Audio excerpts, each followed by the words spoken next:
Well, good morning. The Senate Armed Services Committee meets this morning to receive testimony on the global threats faced by the United States and our allies as part of our oversight of the President's defense budget request for fiscal year 2017. I'd like to welcome back Director of National Intelligence James Clapper and the Director of the Defense Intelligence Agency, General Vincent Stewart. As this is likely his final appearance before this committee at our annual Worldwide Threats hearing, I'd like to thank Director Clapper for over 5 decades of service to protecting our country. Director Clapper, in particular, we thank you for leading the men and women who strive every day to collect and analyze the information that helps keep America strong. I thank you for being with us today, and I've had the honor of knowing you for a long time, and I know of no individual who has served this nation with more distinction and honor, and we're grateful for your service, and we know that that service will continue in the years to come. The list of the threats confronting our nation is drearily familiar, yet it is impossible to say we have seen much improvement. In Afghanistan, 9,800 American troops are still in harm's way. The Taliban, Al-Qaeda, and the Haqqani network continue to threaten our interests in Afghanistan and beyond, and now ISIL has arrived on the battlefield, raising the specter of yet another ISIL safe to plan and execute attacks. Regional order in the Middle East is breaking down, and this power vacuum is being filled by the most extreme and anti-American of forces, Sunni terrorist groups such as ISIL and Al-Qaeda, Shiite extremists such as the Islamic Republic of Iran and its proxies, and the imperial ambitions of Vladimir Putin. ISIL has consolidated control over key territories in Syria and Iraq. It is metastasizing around the region and expanding globally from Afghanistan, as I said, as well as to Lebanon, Yemen, Egypt, and most worryingly, to Libya. It has also conducted or inspired attacks from Beirut to Istanbul, Paris to San Bernardino. More than a year into our military campaign against ISIL, it's impossible to say ISIL is losing and we are winning. At the same time, Iran continues to challenge regional order in the Middle East by developing a ballistic missile capability, supporting terrorism, training and arming pro-Iranian militant groups, and engaging in other malign activities in places such as Iraq, Syria, Lebanon, Gaza, Bahrain, and Yemen. As the Islamic Republic receives tens of billions of dollars in sanctions relief from the nuclear deal, it's obvious that these activities will only increase. Russia annexed Crimea and continues to destabilize Ukraine with troubling implications for security in Europe. And Putin's intervention in Syria has undermined negotiations to end the conflict by convincing Assad and his allies they can win. In Asia, North Korea continues to develop its nuclear arsenal and ever more capable ballistic missiles, one of which it tested this weekend in violation of multiple UN Security Council resolutions. China continues its rapid military modernization while taking coercive actions to assert expansive territorial claims. At the time of this hearing last year, China had reclaimed a total of 400 acres in the Spratly Islands. Today, that figure is a staggering 3,200 acres, with extensive infrastructure construction underway or already complete. I look forward to our witnesses' assessment of the nature and scope of these challenges and how the intelligence community prioritizes and approaches the diverse and complex threats we face. As policymakers, we look to the intelligence community to provide timely and accurate information about the nature of the threats we face and the intentions of our adversaries. We have high expectations of our intelligence community, as we should, and as they do of themselves. However, we cannot afford to believe that our intelligence agencies are omniscient and omnipresent, especially after years of sequestration and arbitrary budget caps that have damaged our nation's intelligence every bit as much as they have the rest of our national defense. Unfortunately, this misperception is only fed by the prideful assertions of politicians seeking to justify their policies. For example, during the Iran deal, we were told that the United States has, quote, absolute knowledge about Iran's nuclear military activities. We are told that the deal, quote, absolutely guarantees that we will know if Iran cheats and pursues a nuclear option. This hubris is dangerously misleading and compromises the integrity of our debate over important questions of U.S. national security policy. Americans must know that intelligence is not like in the movies.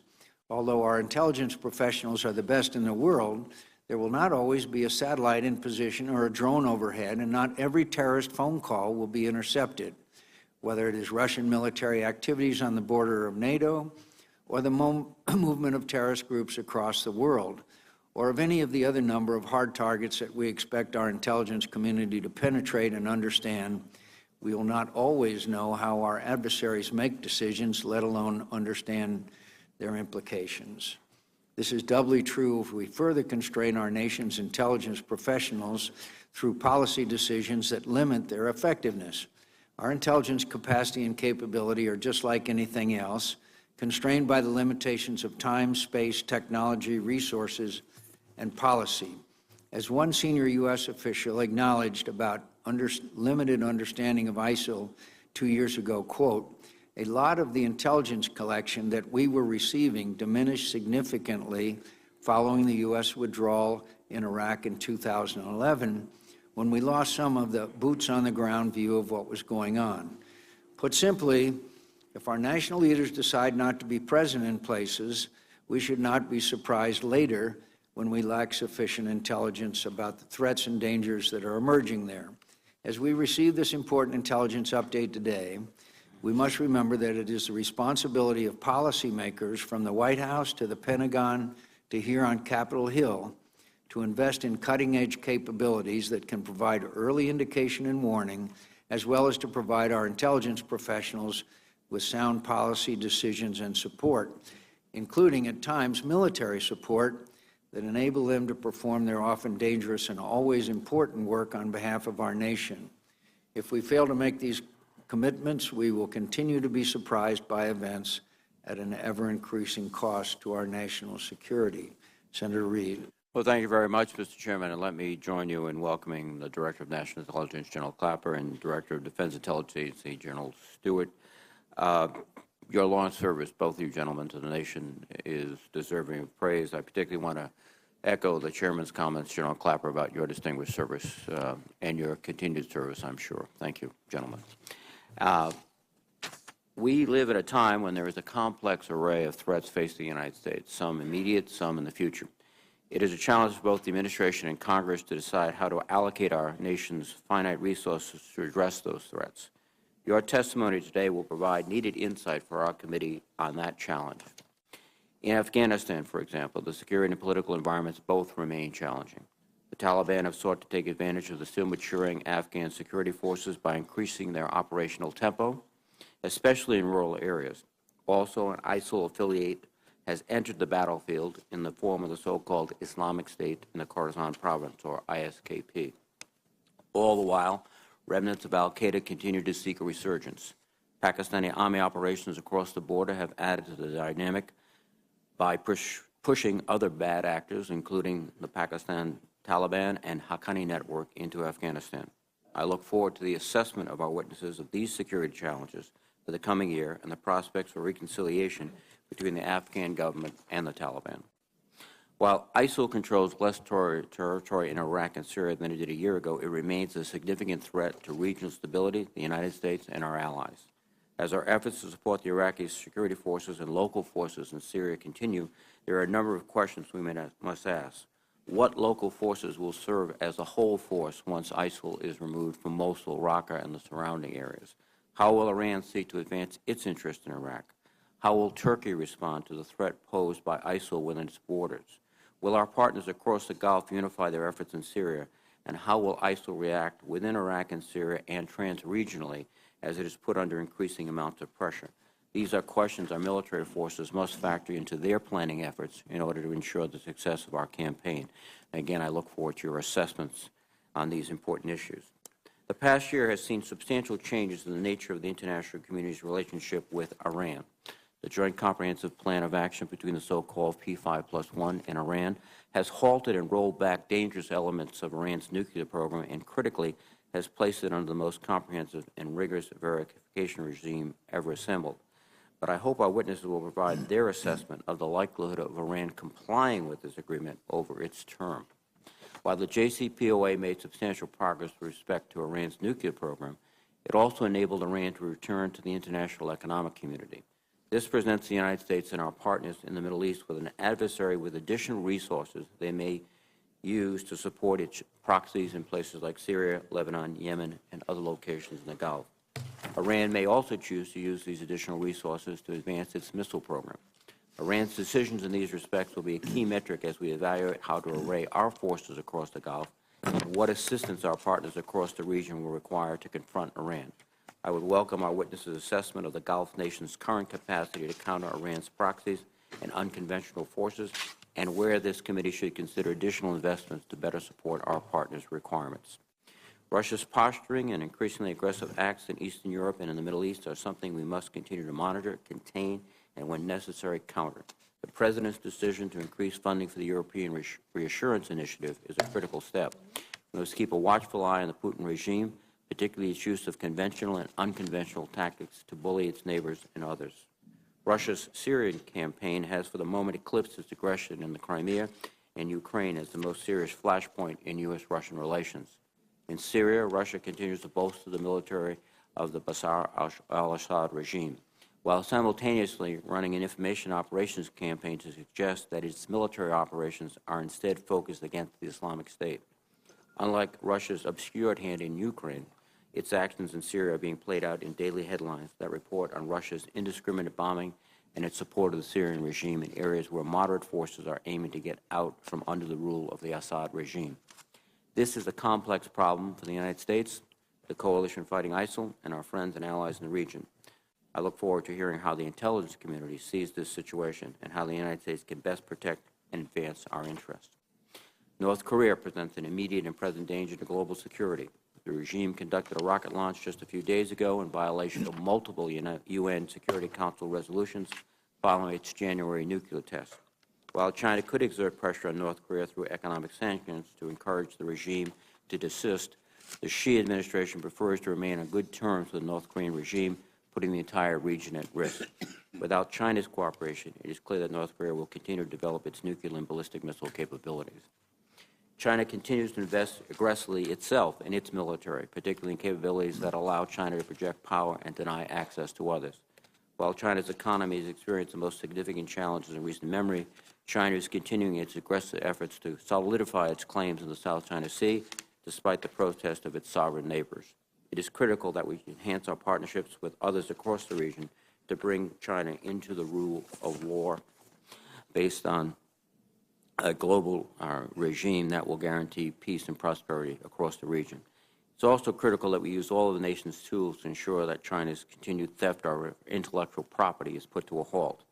I will look forward to your views regarding China's adherence to President Xi's pledge to President Obama to cease such economic espionage. An area of equal concern is the threats and opportunities presented by cyberspace. From a military standpoint, our forces remain dependent on our ability to collect intelligence, conduct defensive cyber operations, to protect our networks and also our intellectual property, and as appropriate to counter with offensive cyber operations, including actions against certain adversaries who utilize the Internet for recruitment, propaganda, and command and control. And we look forward to our witnesses' assessment of these approaches. Again, let me thank you, gentlemen, for your service, and I look forward to your testimony. Director Clapper.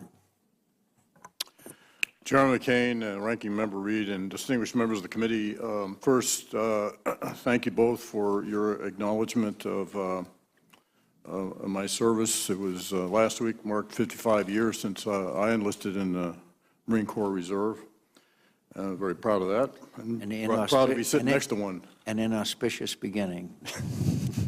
I also, Chairman McCain, would want to thank you for your acknowledgement of the great men and women who work in the intelligence community for both of us.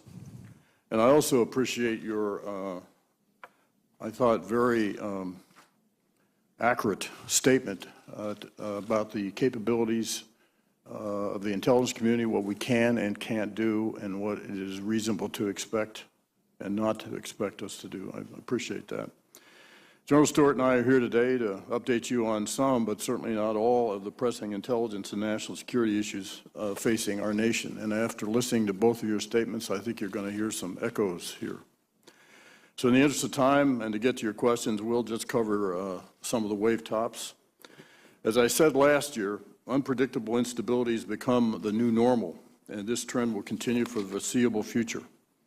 Violent extremists are operationally active in about 40 countries. 7 countries are experiencing a collapse of central government authority. 14 others face regime-threatening or violent instability or both. Another 59 countries face a significant risk of instability through 2016. The record level of migrants, more than 1 million, arriving in Europe is likely to grow further this year. Migration and displacement will strain countries in Europe, Asia, Africa, and the Americas. There are now some 60 million people who are considered displaced globally. Extreme weather, climate change, environmental degradation, rising demand for food and water, poor policy decisions, and inadequate infrastructure will magnify this instability. Infectious diseases and vulnerabilities in the global supply chain for medical countermeasures will continue to pose threats.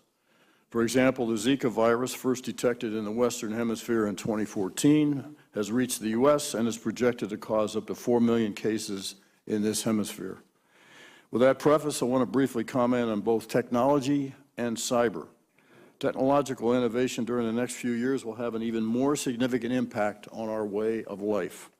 This innovation is central to our economic prosperity, but it will bring new security vulnerabilities. The Internet of Things will connect tens of billions of new physical devices that could be exploited. Artificial intelligence will enable computers to make autonomous decisions about data and physical systems and potentially disrupt labor markets. Russia and China continue to have the most sophisticated cyber programs. China continues cyber espionage against the United States. Whether China's commitment of last September moderates its economic espionage remains to be seen. Iran and North Korea continue to conduct cyber espionage as they enhance their attack capabilities. Non-state actors also pose cyber threats. ISIL has used cyber to its great advantage, not only for recruitment and propaganda, but also to hack and release sensitive information about U.S. military personnel. As a non-state actor, ISIL displays unprecedented online proficiency. Cyber criminals remain the most pervasive cyber threat to the U.S. financial sector. They use cyber to conduct theft, extortion, and other criminal activities. Turning to terrorism, there are now more Sunni violent extremist groups, members, and safe havens than at any time in history. The rate of foreign fighters traveling to the conflict zones in Syria and Iraq in the past few years is without precedent. At least 38,200 foreign fighters, including at least 6,900 from Western countries, have traveled to Syria from at least 120 countries since the beginning of the conflict in 2012. As we saw in the November Paris attacks, returning foreign fighters with first-hand battlefield experience pose a dangerous operational threat. ISIL has demonstrated sophisticated attack tactics and tradecraft. ISIL, including its 8 established and several more emerging branches, has become the preeminent global terrorist threat. They have attempted or conducted scores of attacks outside of Syria and Iraq in the past 15 months. ISIL's estimated strength worldwide exceeds that of al-Qaeda. ISIL's leaders are determined to strike the U.S. homeland, beyond inspiring homegrown violent extremist attacks. Although the U.S. is a much harder target than Europe, ISIL external operations will remain a critical factor in our threat assessments for 2016. Al-Qaeda's affiliates also have proven resilient. Despite counterterrorism pressure that's largely decimated the core leadership in Afghanistan and Pakistan, Al-Qaeda affiliates are positioned to make gains in 2016. Al-Qaeda in the Arabian Peninsula, or AQAP, and the al-Nusra Front, the Al-Qaeda chapter in Syria, are the 2 most capable Al-Qaeda branches. The increased use by violent extremists of encrypted and secure internet and mobile-based technologies enables terrorist actors to, quote, go dark, and serves to undercut intelligence and law enforcement efforts. Iran continues to be the foremost state sponsor of terrorism and exert its influence in regional crises in the Mideast through the Islamic Revolutionary Guard Corps Quds Force, its terrorist partner Lebanese Hezbollah, and proxy groups. Iran and Hezbollah remain a continuing terrorist threat to U.S. interests and partners worldwide. We saw firsthand the threat posed in the United States by homegrown violent extremists in the July attack in Chattanooga and the attack in San Bernardino. In 2014, the FBI arrested 9 ISIL supporters. In 2015, that number increased over 5-fold. Turning to weapons of mass destruction, North Korea continues to conduct test activities of concern to the United States. On Saturday evening, Pyongyang conducted a satellite launch and subsequently claimed that the satellite was successfully placed in orbit. Additionally, last month, North Korea carried out its 4th nuclear test, claiming it was a hydrogen bomb, but the yield was too low for it to have been a successful test of a staged thermonuclear device. Pyongyang continues to produce fissile material and develop a submarine-launched ballistic missile. It is also committed to developing a long-range nuclear-armed missile that's capable of posing a direct threat to the United States, although the system has not been flight tested. Despite its economic challenges, Russia continues its aggressive military modernization program. It continues to have the largest and most capable foreign nuclear-armed ballistic missile force. It has developed a cruise missile that violates the Intermediate Range Nuclear Forces, or INF-3. China, for its part, continues to modernize its nuclear missile force and is striving for a secure second strike capability, although it continues to profess a no-first-use doctrine. The Joint Comprehensive Plan of Action, or JCPOA, provides us much greater transparency into Iran's fissile material production. It increases the time the Iranians would need to produce enough highly enriched uranium for a nuclear weapon from a few months to about a year. Iran probably views the JCPOA as a means to remove sanctions while preserving nuclear capabilities. Iran's perception of how the JCPOA helps it achieve its overall strategic goals will dictate the level of its adherence to the agreement over time. Chemical weapons continue to pose a threat in Syria and Iraq. Damascus has used chemicals against the opposition on multiple occasions since Syria joined the Chemical Weapons Convention. ISIL has also used toxic chemicals in Iraq and Syria, including the blister agent sulfur mustard. The first time an extremist group has produced and used a chemical warfare agent in an attack since Aum Shinrikyo used sarin in Japan in 1995. In space and counterspace, about 80 countries are now engaged in the space domain. Russia and China understand how our military fights and how heavily we rely on space. They are each pursuing destructive and disruptive anti-satellite systems. China continues to make progress on its anti-satellite missile program. Moving to counterintelligence, the threat from foreign intelligence entities, both state and non-state, is persistent, complex, and evolving. Targeting a collection of U.S. political, military, economic, and technical information by foreign intelligence services continues unabated. Russia and China pose the greatest threat, followed by Iran and Cuba on a lesser scale. As well, the threat from insiders taking advantage of their access to collect and remove sensitive national security information will remain a persistent challenge for us. I do want to touch on one transnational crime issue, specifically drug trafficking. Southwest border seizures of heroin in the United States have doubled since 2010. Over 10,000 people died of heroin overdoses in 2014, much of it laced with fentanyl, which is 30 to 50 times more potent than heroin. In that same year, more than 28,000 died from opioid overdoses. And cocaine production in Colombia, from which most U.S. supplies originate, has increased significantly. Now let me quickly move through a few regional issues. In East Asia, China's leaders are pursuing an active foreign policy while dealing with much slower economic growth. Chinese leaders have also embarked on the most ambitious military reforms in China's history. Regional tension will continue as China pursues construction at its outposts in the South China Sea. Russia has demonstrated its military capabilities to project itself as a global power, command respect from the West, maintain domestic support for the regime, and advance Russian interests globally. Moscow's objectives in Ukraine will probably remain unchanged, including maintaining long-term influence over Kiev and frustrating its attempts to integrate into Western institutions. Putin is the first leader since Stalin to expand Russia's territory. Moscow's military venture into Syria marks its first use since its foray into Afghanistan of significant expeditionary combat power outside the post-Soviet space.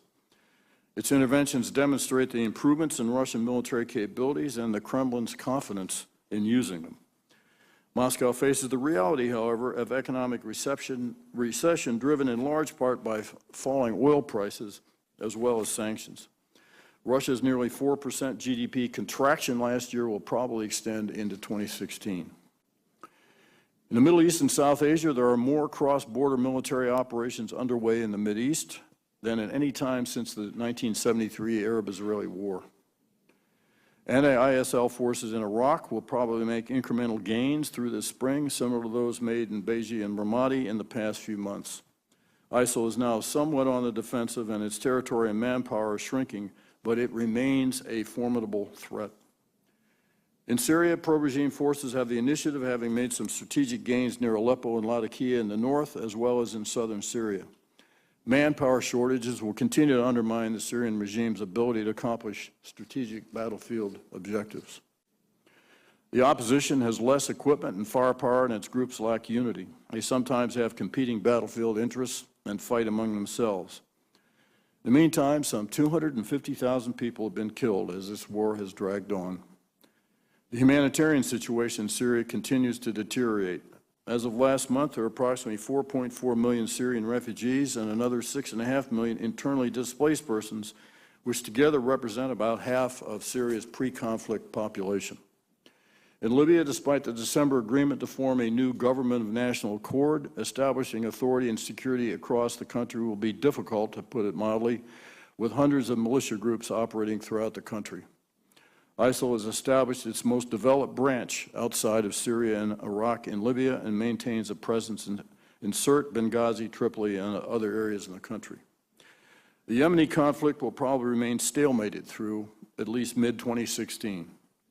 Meanwhile, AQAP and ISIL's affiliates in Yemen have exploited the conflict and the collapse of government authority to recruit and expand territorial control.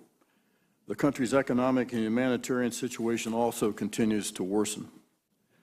Iran deepened its involvement in the Syrian, Iraq, and Yemeni conflicts in 2015. It also increased military cooperation with Russia, highlighted by its battlefield alliance in Syria in support of the regime. Iran's supreme leader continues to view the United States as a major threat. We assess that his views will not change despite the implementation of the JCPOA deal, the exchange of detainees, and the release of the 10 sailors. In South Asia, Afghanistan is at serious risk of a political breakdown during 2016, occasioned by mounting political, economic, and security challenges. Waning political cohesion, increasingly assertive local power brokers, financial shortfalls, and sustained countrywide Taliban attacks are eroding stability. Needless to say, there are many more threats to U.S. interests worldwide that we can address, most of which are covered in our statement for the record. But I will stop my litany of doom here and pass to General Stewart. General Stewart. Chairman McCain, Ranking Member Reid, members of the committee, thank you for this opportunity to provide the Defense Intelligence Agency's assessment of global security environment and the threats facing the nation. Mr. Chairman, my statement for the record details a range of multifaceted challenges, adversaries, threats, foreign military capabilities, and transnational terrorist networks. Taken together, these issues reflect the diversity, scope, and complexity of today's challenges to our national security. In my opening remarks, I would like to highlight just a few of these threats. The Islamic State and the Levant. With coalition forces engaged against the Islamic State of Iraq and the Levant, DIA is helping the warfighter and our policymakers better understand both the ideology and the capabilities of ISIL. ISIL, as well as like-minded extremists, are born out of the same extreme and violent Sunni Salafist ideology. These Salafi jihadists are determined to restore the caliphate, and as they have shown, are willing to justify extreme violence in their efforts to impose their social order on others. As the Paris attacks demonstrated, ISIL has become the most significant terrorist threats to the United States and our allies. In 2015, the group remained entrenched in Iraq and Syria and expanded globally. Spectacular external attacks demonstrate ISIL's relevance and reach and are a key part of their narrative. ISIL will probably attempt to conduct additional attacks in Europe and attempt to direct attacks on the U.S. homeland in 2016. ISIL's foreign fighter cadre is core to its external attack capability, and a large number of Western jihadists in Iraq and Syria will pose a challenge for Western security services. On the ground in Syria and Iraq, ISIL continues to control large swaths of territory. In 2015, coalition airstrikes impeded ISIL's ability to operate openly in Iraq and Syria, curtailed its use of conventional military equipment, and forced it to lower its profile. In 2016, the growing number of anti-ISIL forces and emerging resource shortfalls will probably challenge ISIL's ability to govern in Iraq and Syria. However, the group will probably retain Sunni Arab urban centers. In Afghanistan, in their first full year in the lead, Afghan security forces increasingly conducted independent operations. However, these forces struggled to adapt to a lack of coalition enablers and a high operational tempo, which led to uneven execution of operations. As a result, insurgents expanded their influence in rural areas, limiting the extension of government control. The deployment of Afghan specialized units and their enablers will be necessary to continue securing key population centers. In Russia, Russian military activity has continued at historical high. Moscow continues to pursue aggressive foreign and defense policies, including conducting operations in Syria, sustaining involvement in Ukraine, and expanding military capabilities in the Arctic. Last year, the Russian military continued its robust exercise schedule and aggressively and occasionally provocative out-of-area deployments. We anticipate similar high levels of military activity in 2016. China is pursuing a long-term, comprehensive military modernization program to advance its core interests, which include maintaining its sovereignty, protecting its territorial integrity, and projecting its regional influence, particularly in the South China Sea. In addition to modernizing equipment and operations, the PLA is undergoing massive structural reforms, including increasing the number of Navy, Air Force, and Rocket Force personnel, establishing a theater joint command system, and reducing their current military regions down to 5 joint theater of operations. China has the world's largest and most comprehensive missile force and has prioritized their development and deployment of regional ballistic and cruise missiles to expand its conventional strike capabilities against U.S. forces in the region, and they field an anti-ship ballistic missile which provides the capability to attack U.S. aircraft carriers in the Western Pacific Ocean. China also displayed a new intermediate-range ballistic missile capable of striking Guam during its September 2015 military parade in Beijing.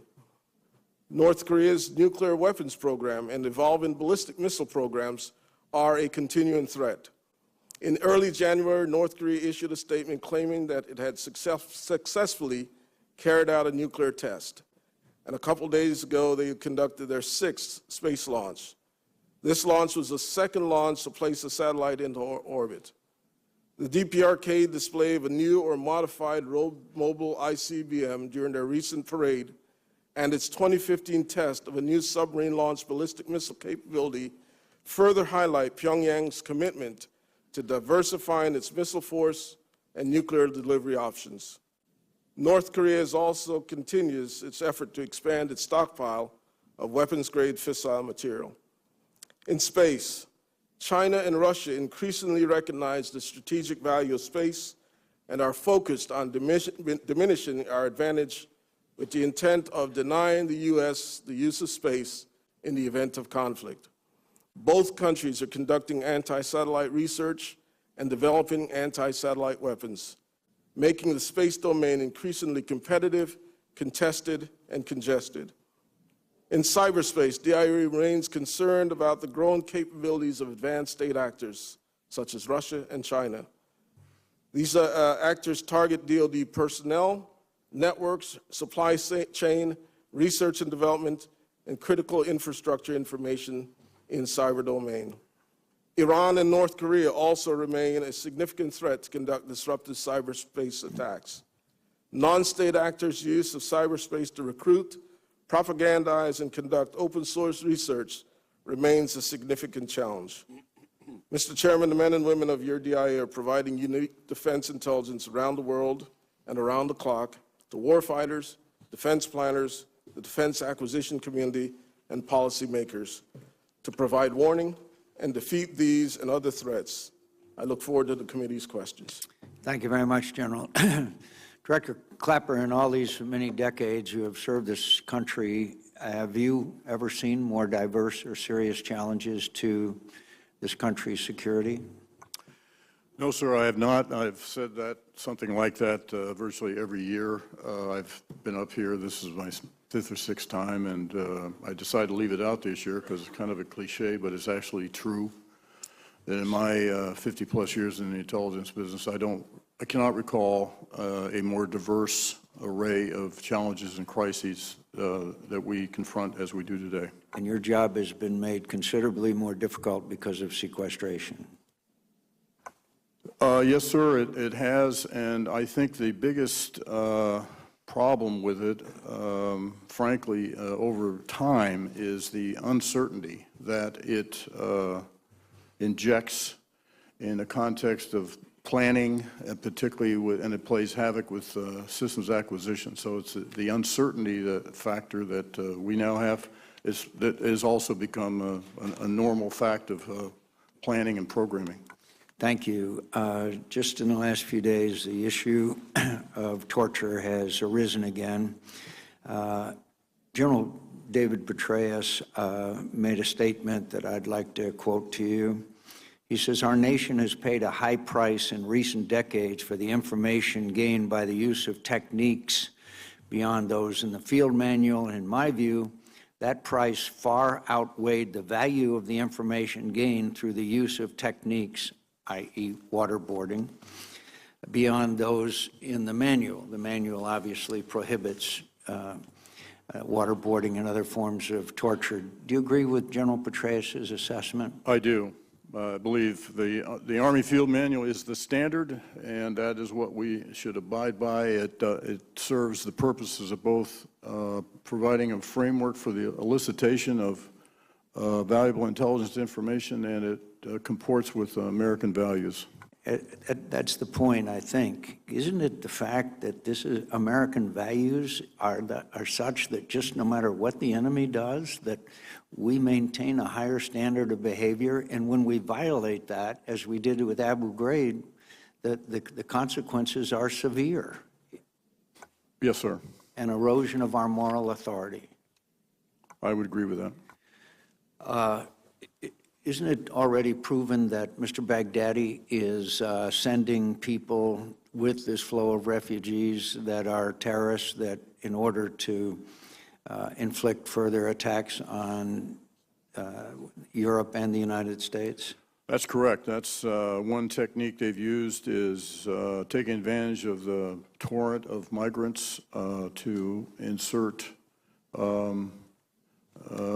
operatives into that flow.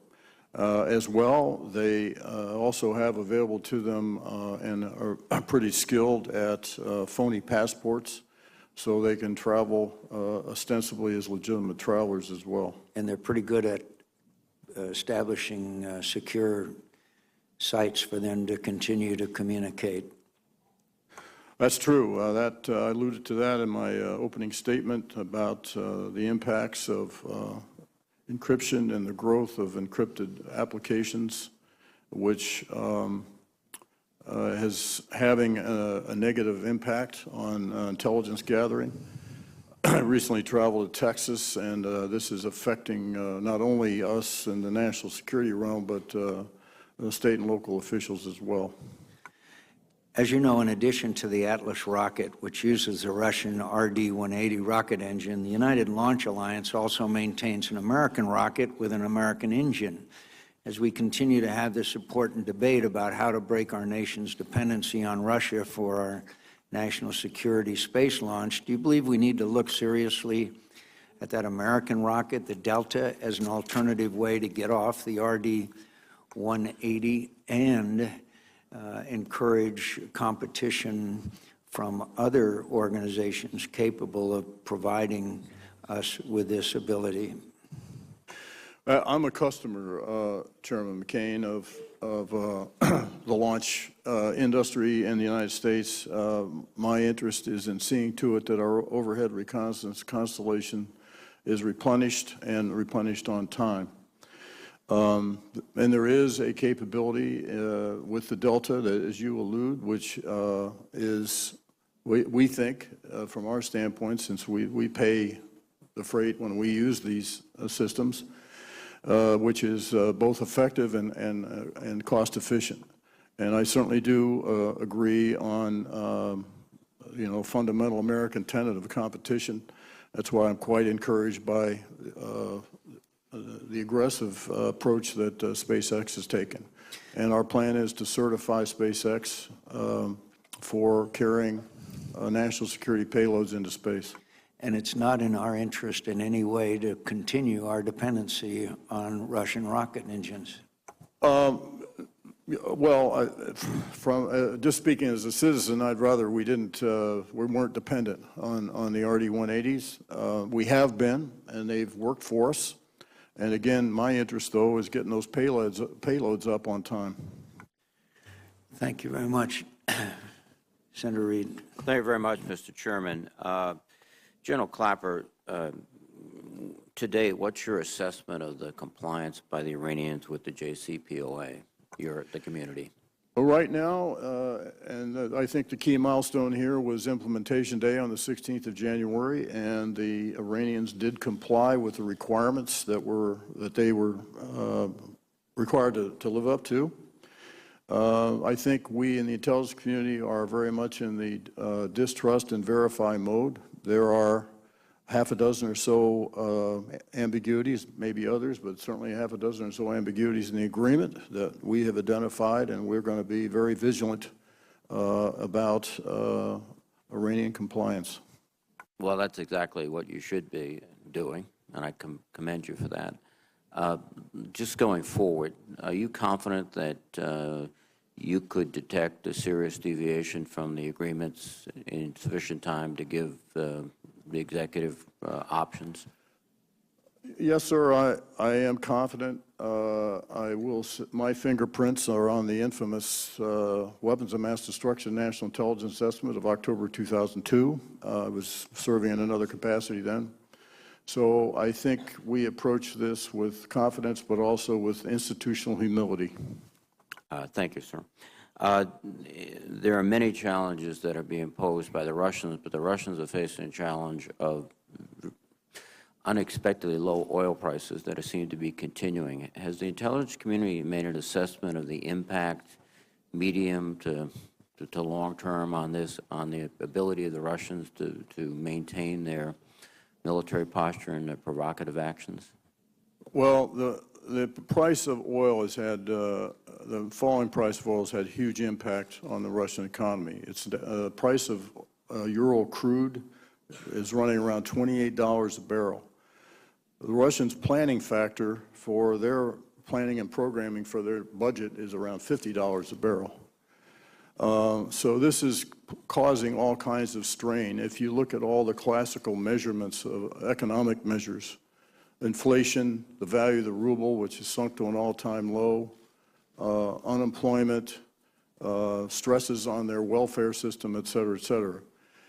That said, the Russians appear to be sustaining their commitment to their aggressive modernization program, particularly with their strategic missiles. Looking ahead, though, is there any indication, or this is an area that you're picking up information through many sources that are reflecting great concern by the Russians and their ability to keep this up, or looking? Well, that determination will be made by one man.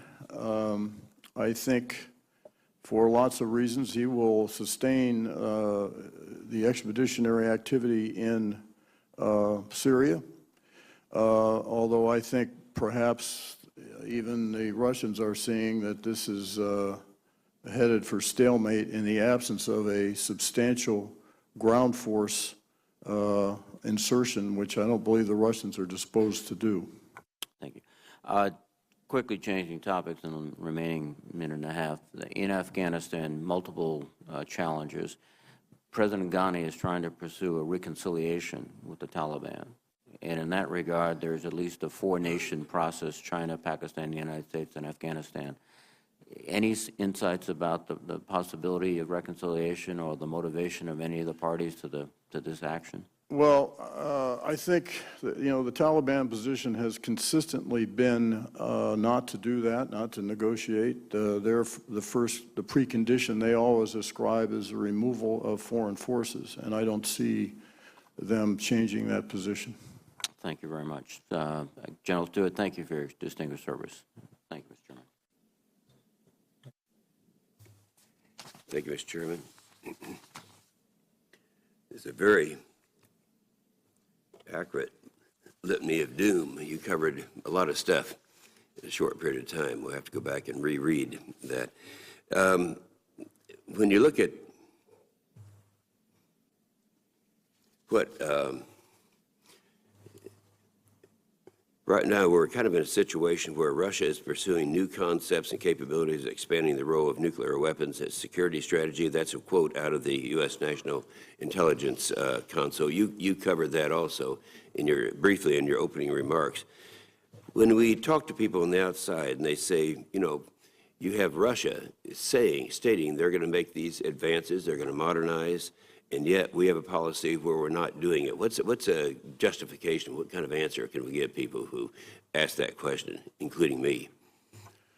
Well, sir, that's a policy issue. I worry about the adversaries. I've used this metaphor before this committee, but General Stewart and I and the rest of the intelligence community are just down the engine room shoveling intelligence coal, and people on the bridge get to decide where the ship goes and how fast, and arrange the furniture on the deck. So that's a policy issue that others decide. Well, I personally don't think it's a good policy, but we all have opinions on that.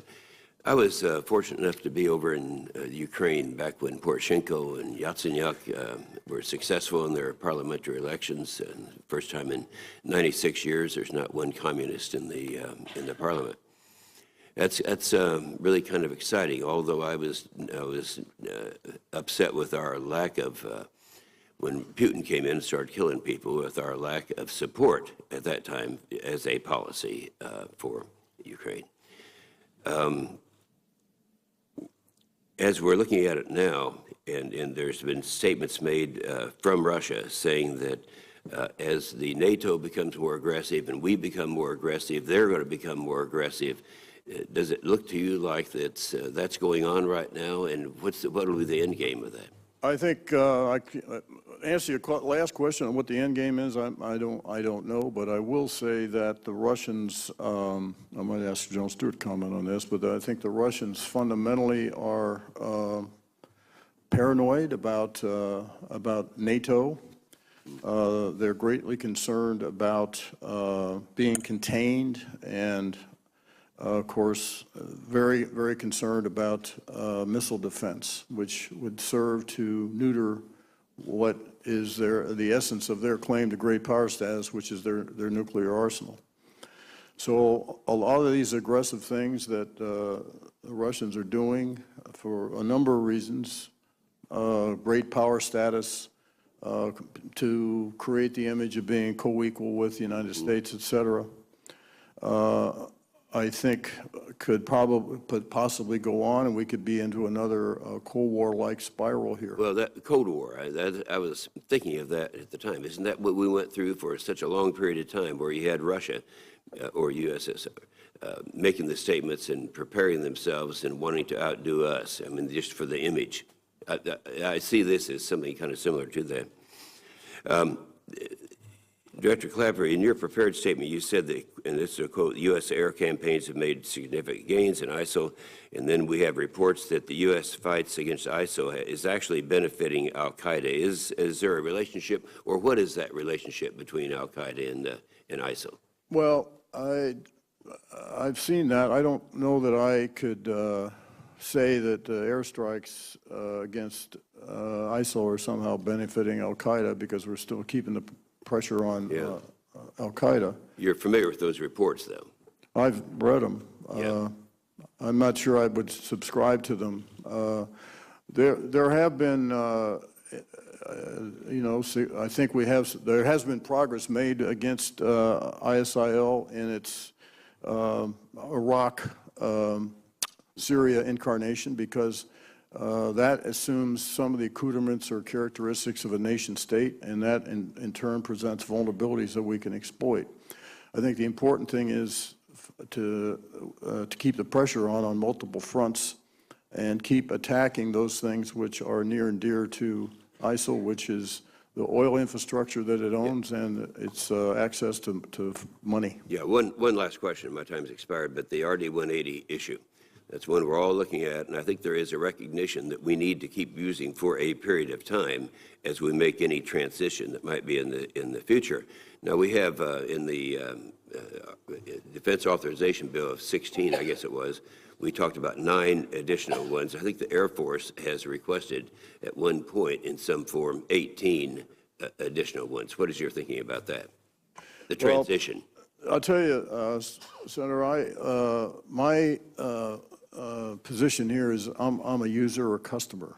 I have to have certain payloads delivered on time to sustain the health and viability of our overhead reconnaissance system, which is extremely important to the nation's security. And I don't get into too much other than I have to pay the bills, because I pay the Air Force whenever we avail ourselves of their launch services. How they design their systems, that's kind of up to them. I'm interested in delivery. The Delta has worked great for us. It appears to me to be cost efficient, and it is effective in terms of when we've used it, it delivers. Thanks, Mr. Chairman. I want to join my colleagues in thanking both of you for your extraordinary service to our nation. Director Clapper, you made the point in response to Senator Reid and also in your testimony that the international community is, in your words, well postured to detect any violation by Iran of the nuclear agreement. Has there been any indication so far that it is moving toward a violation? No, not yet. No, we have no evidence thus far that they're moving towards violation. And I'm sure you would agree that this nation and the international community need to be vigilant and vigorous in enforcing this agreement. Absolutely, sir. As I said earlier, I think we in the U.S. intelligence community are in the distrust and verify mode. And the distrust and verify mode includes not only the IAEA, but also other investigative tools that you have at your disposal. Absolutely. Going to the ballistic missile issue, which I believe is profoundly important, and General Stewart makes this point in his testimony as well. I urge the President to impose sanctions and enforce them as a result of Iran's continued development of ballistic missiles, which are a threat not only to the region but also to our allies in Europe. And fortunately, he has heeded those calls from myself and letters that were joined by my colleagues.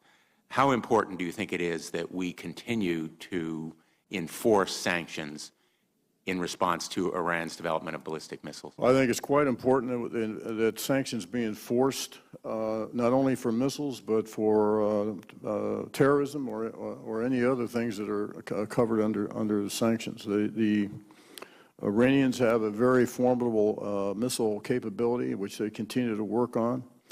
They've fired some 140 or so missiles since the original UNSC resolution in 1929 of 2010. And about half of those firings were going on during the negotiations, which, of course, were, as you know, were separate from the actual negotiations. So for our part, this is a challenge that we must attend to by being as vigilant as possible on gleaning intelligence about these capabilities and reporting that to our policymakers. And speaking for myself, and I believe my view is joined by other colleagues, I will continue to insist on vigorous enforcement of those sanctions because of the threat that you have very powerfully outlined.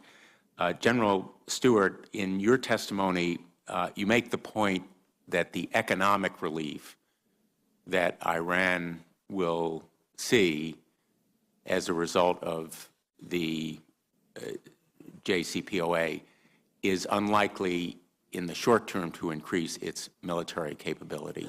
Is that correct?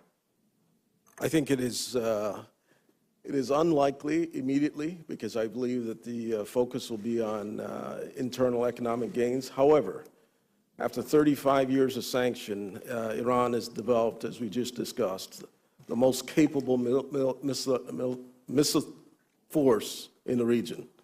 It's extended its lethality, its accuracy. It's got all the ranges covered. It can reach all of its regional targets.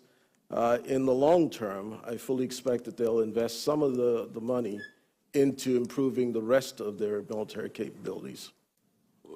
What is the long term? In other words, how many years is long term? Yeah. Are we talking 5 years, 10 years?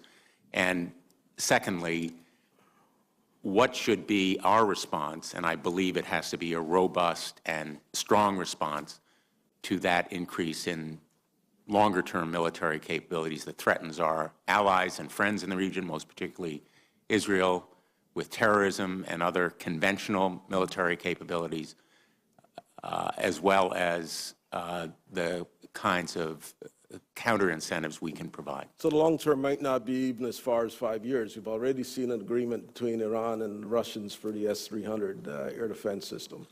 We're seeing Russia demonstrate tremendous capabilities as they've done their out-of-area deployment into Syria.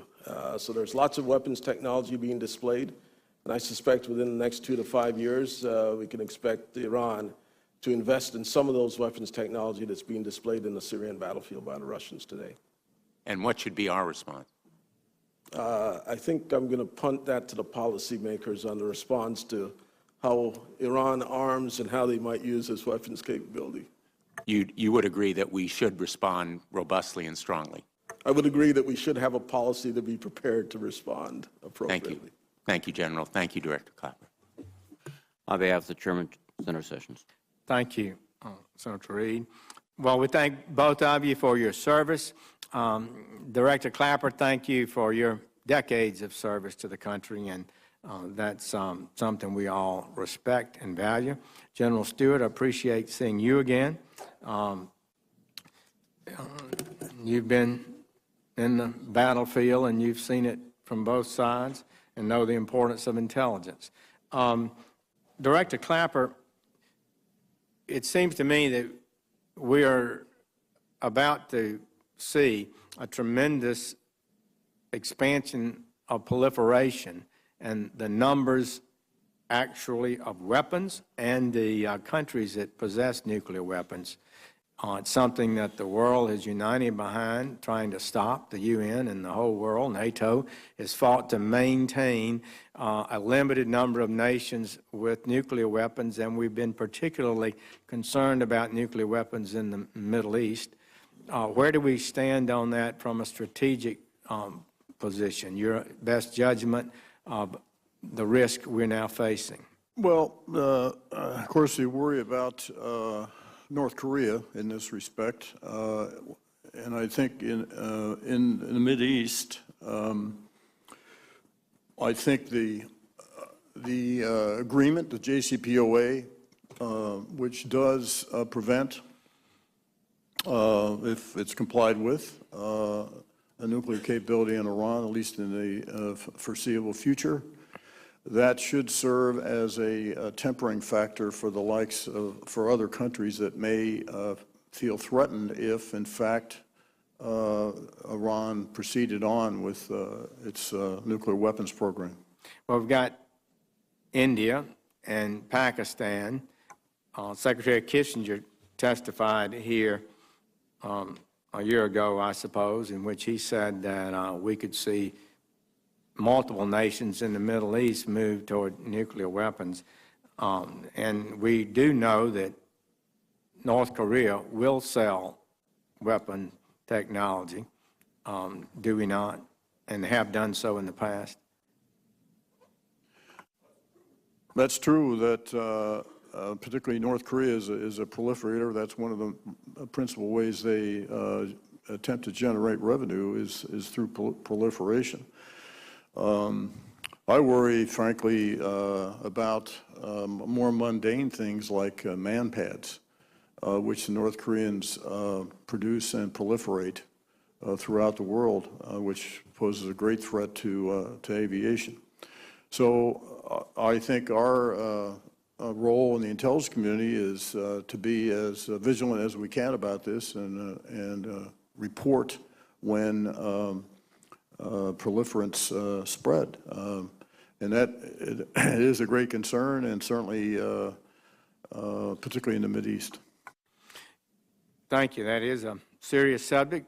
General Stewart, tell us where we stand in Iraq. You served there, and you were involved with the Sunnis in Al Anbar province. You saw them flip and become turned against Al Qaeda. Can we replicate that now? And what are the prospects for the Sunnis once again turning against the terrorist? I think if the Sunnis believe that they have a real prospect, either for an involvement with the Iraqi government or some other confederation construct where their views and interests are represented, I think they'll likely turn against ISIL. I don't think that that message has been effectively communicated yet. I think Abadi would like a more inclusive government, but I'm not sure that he has all of the members of his ruling body behind such inclusivity. Until that occurs, then the Sunni tribes are very likely to remain either on the fence or choose the least worst option, which is to not antagonize and maybe even support ISIL in the western part of Iraq.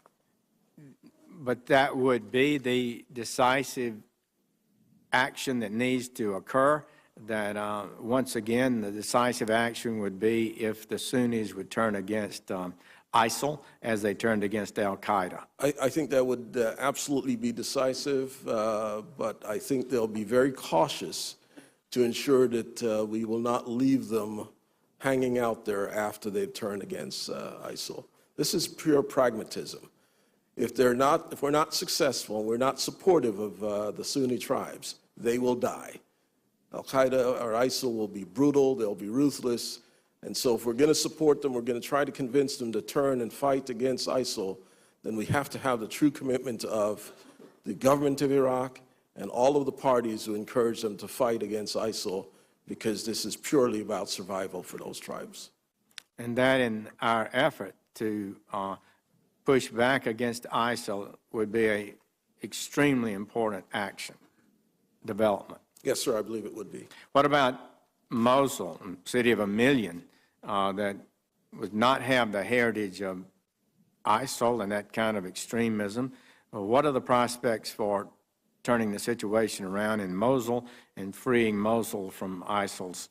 I'm less optimistic in the near term about Mosul. I think there's lots of work to be done yet out in the western part. I don't believe that Ramadi is completely secure, so they have to secure Ramadi. They have to secure the Haditha corridor in order to have some opportunity to fully encircle and bring all the forces against Mosul.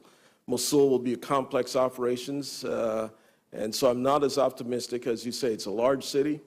I'm not as optimistic that we'll be able to turn that in the near term. In my view, certainly not this year. We may be able to begin the campaign, do some isolation operations around Mosul, but securing or taking Mosul is an extensive operation and not something I see in the next year or so. Thank you very much, General Stewart. Thank you, Mr. Chair. Welcome back, Director Clapper, General Stewart. Thank you for that predictably cheery briefing. Director Clapper, I've always believed that the ground war against ISIS must be won by our Arab partners rather than by American ground forces. And so it was therefore pretty encouraging to finally hear Saudi Arabia and the UAE over the weekend voice some openness to putting ground forces in Syria.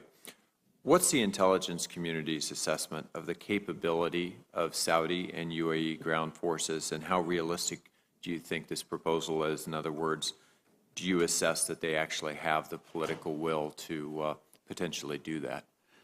Well, let me start with the UAE, which is a very, very capable military, although small. The performance of their counter-terrorist forces in Yemen have been quite impressive.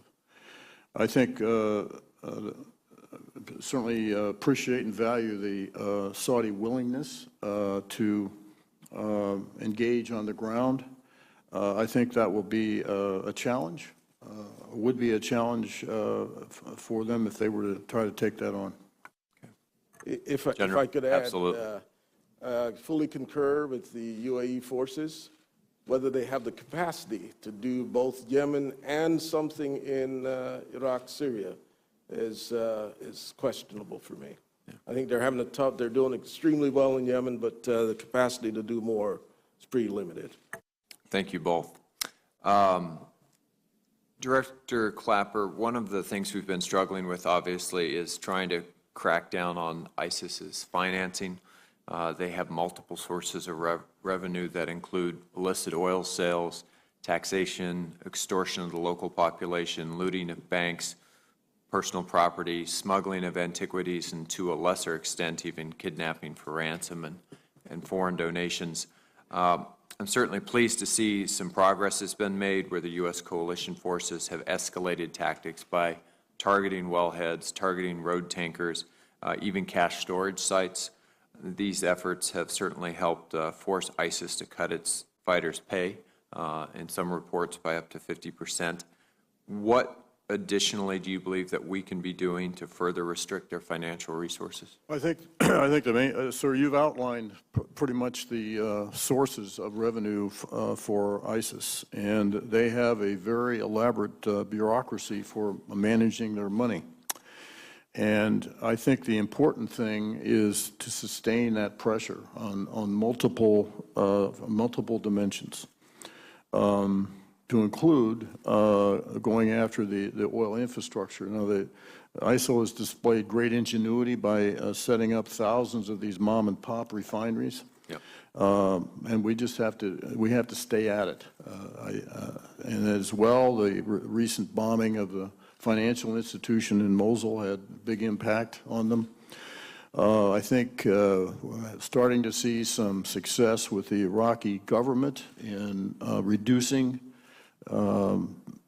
payments to Iraqi citizens who live in ISIL-controlled areas. There's a downside to that. When they do that, that potentially alienates them further about the central government, Baghdad. But to me, the important aspect here and the important theme would be to sustain the pressure. You know, one of the sources that has been, I guess, surprisingly consequential is black market antiquity sales from the looting that's occurred. It's my understanding that the U.S. has sanctions that it can impose on anyone who imports antiquities stolen by ISIS, but it doesn't have separate abilities to sanction individuals who actually purchase looted Syrian antiquities. Would it be helpful to authorize sanctions that are not just against the buyer or the seller of those, but against the middlemen who are involved? I would want to take that under advisement and consult with my colleagues in the Department of Treasury, but I would tell you that in the relative scheme of things, the sale of antiquities is not a big revenue generator, and it's really kind of tapered off some. But I'd be for exploring whatever ways we can pressure the ISIL financially, we should. Great. Thank you both. I want to thank you both for your service. I want to thank you, Director Clapper, for your many decades of service to our country. We appreciate it. I wanted to follow up on your written statement where in it, and I think you reiterated it today, that Iran probably views the JCPOA as a means to remove sanctions while preserving some of its nuclear capabilities. And in the second part, you said, as well as the option to eventually expand its nuclear infrastructure. Can you expound on that? Well, as the period of the agreement plays out, I think we should expect that the Iraqis will want to push the margins on R&D they've already done work on research and development on centrifuge design. Now they've sustained the position they've taken, and there's one man that makes the decision here as the supreme leader that they're not going to pursue nuclear weapons. But there are many other things they could do in a nuclear context that serves to enhance their technology and their expertise. Let me ask you, we saw Iran actually have ballistic missile tests on October 10th and November 21st, post-JCPOA, and even pre-receiving the sanctions cash relief that they recently received of billions of dollars. We also know that recently North Korea had a space launch continuing to develop their ICBM program. And I wanted to ask you, first of all, we know that in your statement you've mentioned, and historically, that there has been cooperation between North Korea and Iran on their ballistic missile program. Can you tell us what that cooperation has been? And can we expect that North Korea will sell or share technology with Tehran that could expedite Iran's development of ICBM missiles? Of late, I have to be mindful of the setting here. There has not been a great deal of interchange between Iraq and Iran, or between North Korea and Iran, on the subject of nuclear or missile capabilities, but there has been in the past. We have been reasonably successful in detecting this, so hopefully we'll, with appropriate vigilance, we'll be able to sustain that. Let me ask North you, Koreans, sorry. though, they're interested in cash, and this is one of their And we biggest now know revenues. Iran has more cash, correct? Well, they do now, but as General Stewart indicated, a lot of the cash, at least in the initial tranche, is encumbered. The Iranians have a lot of obligations to fulfill economically with Let me follow up a debtor nation. on the two. What do you make of the fact that the Iranians did, in fact, post JCPOA, in violation of existing UN resolutions, make 2 launches of ballistic missiles? And I think you were asked about the sanctions that were put in place. Let's just be clear, those sanctions weren't very tough. Do you think that those are going to deter Iran from continuing to develop its ICBM program?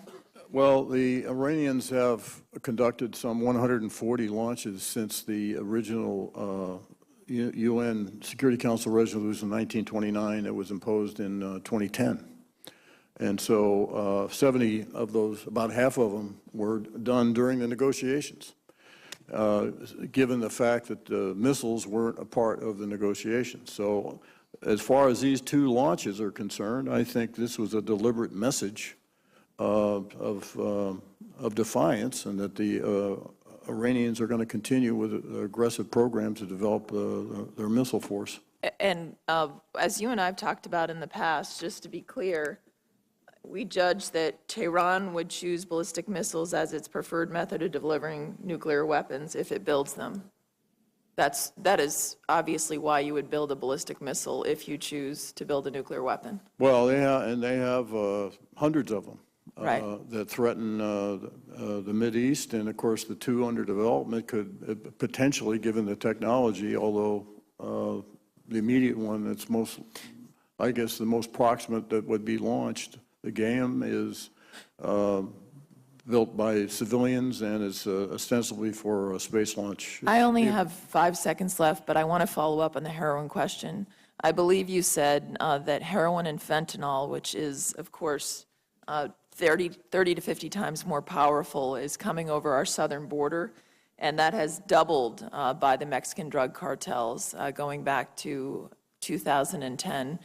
Do you believe that that's something that General Kelly has raised this when he was commander of Southcom, as that delivery system and those cartels could actually deliver almost anything with the sophisticated networks they've established? But do you believe we should be focused also on more interdiction, particularly on the heroin problem at the southern border? I do, and what the experience, at least what I've observed, and I think General Kelly has said this consistently when he testified, is that it wasn't for lack of intelligence, it was lack of operational capacity to actually react and interdict. And so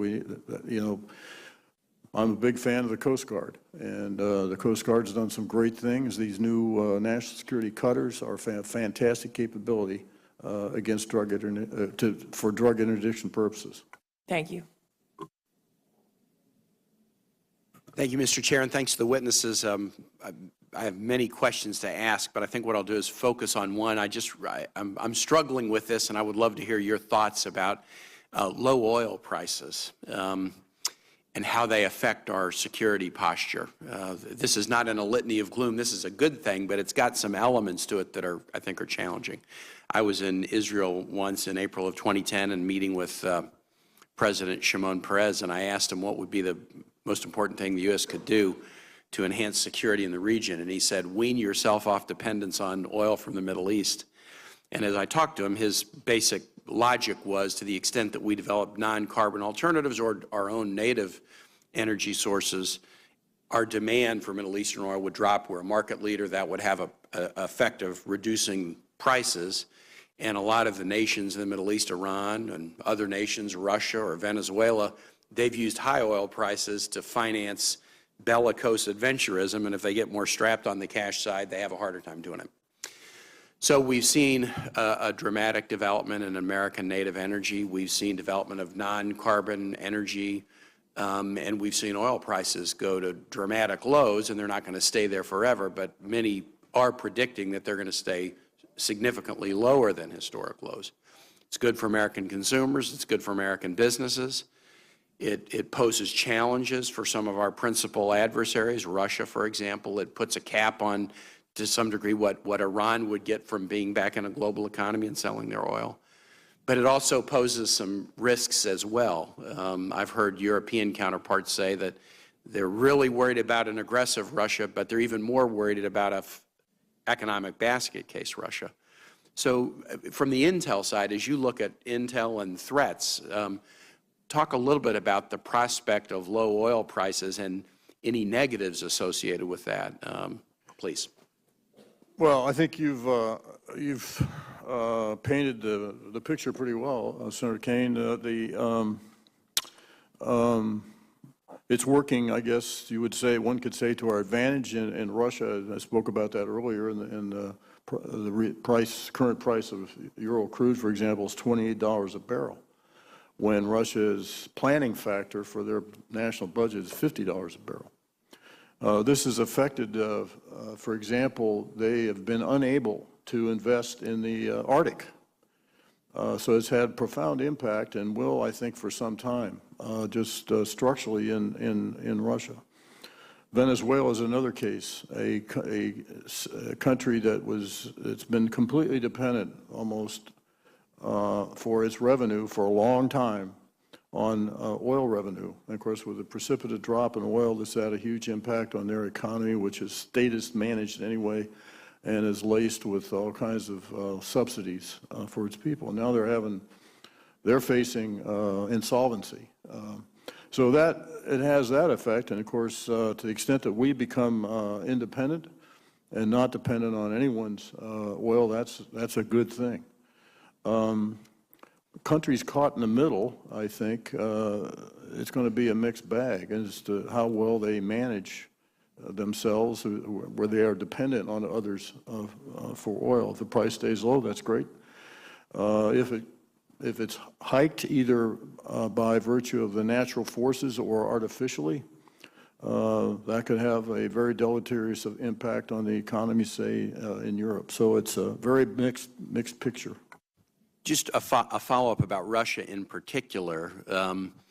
It seems that sometimes they're more likely to engage in some, adventurism outside their country when their internal politics and economy is in trouble. I mean, Putin seems like a guy who, when things are going bad at home, he wants to divert attention, and whether it's throwing an Olympics or a World Cup or invading another country, that seems to be kind of a move that he'll make when he's got dissatisfaction at home driven by economic challenges. So is there some degree to which these lower oil prices, they negatively affect an adversary, but they may make them a little more unpredictable and hence dangerous? That's true. And of course, all decision-making in Russia is essentially is done by one person. The Russians have a great capacity for enduring pain and suffering. The polls that are taken in Russia still indicate very high levels of popularity, of 80% range for Putin. It is interesting, though, and his speeches of late and domestically have taken a different turn or different tone, in that they are much more exhorting patriotic spirit and the great history of Russia as I think probably a way of diverting attention from the poor economic performance of the Russian economy. And by any measure, you look at unemployment, inflation, the worth of the ruble, it's all-time low, and investment, et cetera. Whatever measure you want to use, it's all not good from a Russian perspective. Now, the issue would be, how does that affect the street? And at what point do people start turning out and demonstrating? Which that's what makes them very nervous if people get organized and restive on a large scale throughout Russia. And Russians are very concerned about that.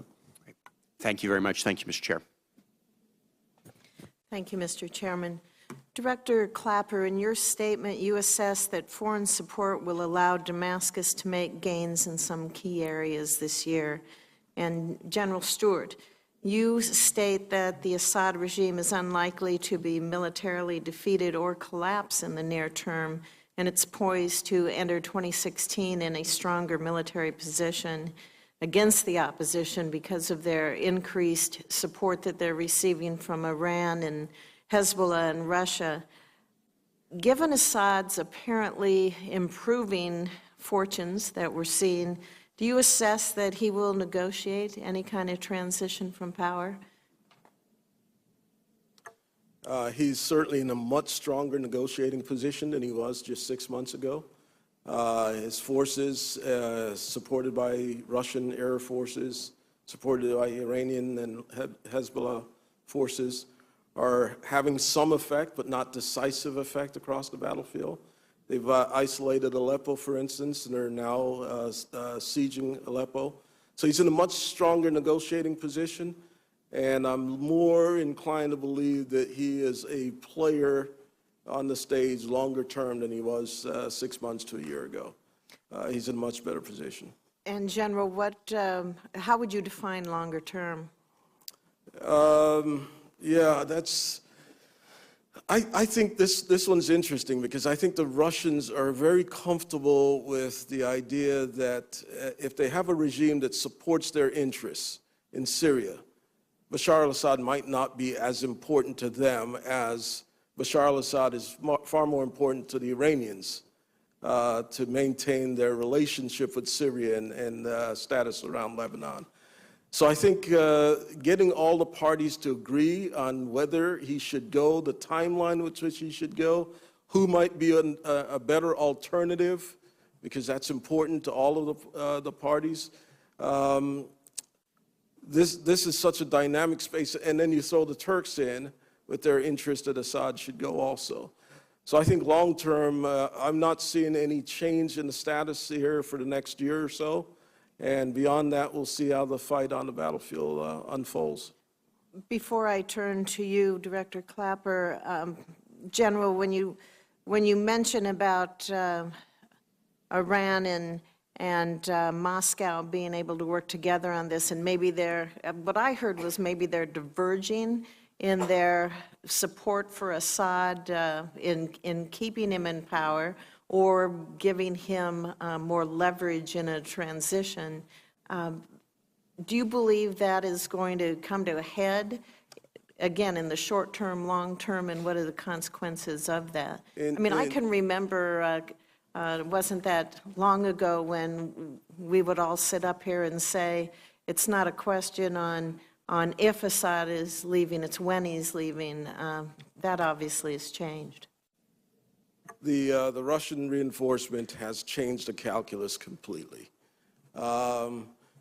The tactical relationship that Iran and Russia has today, I suspect at some point, and it's pretty hard to predict at some point, will diverge because they won't share the stage.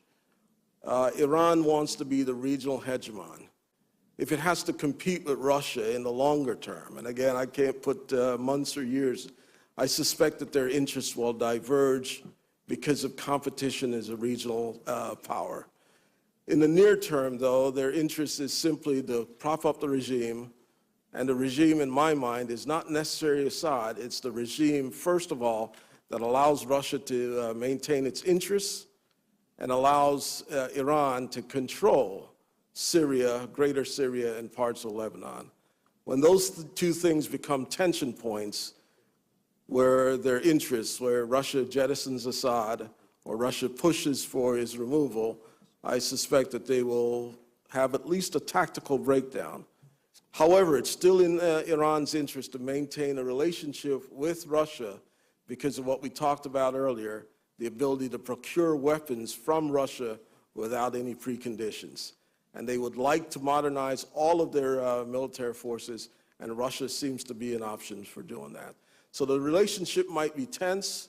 It might break down at some point because of regional desires for control, but they'll still have an enduring relationship from a weapons procurement standpoint.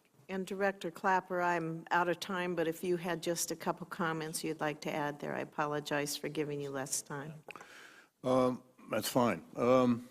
The thing that I find interesting is that both the Russians and the Iranians are growing increasingly interested in using proxies rather than their own forces to fight in Syria. The Russians are incurring casualties, the Iranians are, and so to the extent that they can bring in others, and of course in Iran's case, Hezbollah, I think Russians are not wedded to Assad personally, but they have the same challenge as everyone else. If not Assad, who?